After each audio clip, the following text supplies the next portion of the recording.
Now we're going to be interviewing Professor M.D. Jeffrey Dion Astor Garrett III Jr. Esquire, who has worked in the Manhattan Project from 1939 to 1945. So what was it like working at the Los Alamos Laboratory in the Manhattan Project?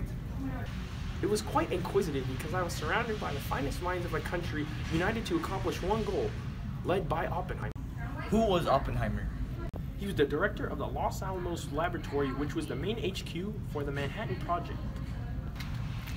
How did the group feel after the results of the Trinity site test? Trinity test in New Mexico, we soon realized the nuclear power we can unleash on the world in Japan soon enough. What do you mean you can unleash nuclear power on the world? Like, can you elaborate on that? Part 2. Imagine you have discovered one of the biggest scientific wonders in the world. You have harnessed the energy and used it for electricity, but you also can use it for a weapon. The fact countless deaths will be present will haunt you forever. Enough about the Trinity site. What can you say that the Manhattan Project has done for the world? The Manhattan Project has influenced the world in huge technological advances, both good and bad for the future.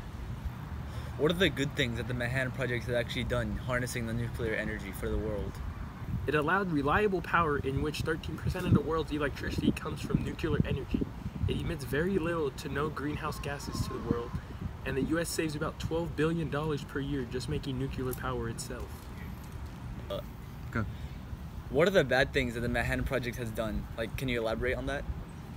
So, the first atomic bombs were first used against Hiroshima and Nagasaki in Japan, and after that, about 20 years later, the Cold War started between Russia and the US, starting millions of nuclear bombs being made. So you would say that the Manhattan Project has influenced the world better than what it does in the negatives? Yes, I think the Manhattan Project would be beneficial to the society because of nuclear energy and how much it's done for the world. Thank you. This concludes the interview with Professor M.D. Jeffrey Dion Astor Garrett III Jr. Esquire. My name is Billy Bob. Good night, America.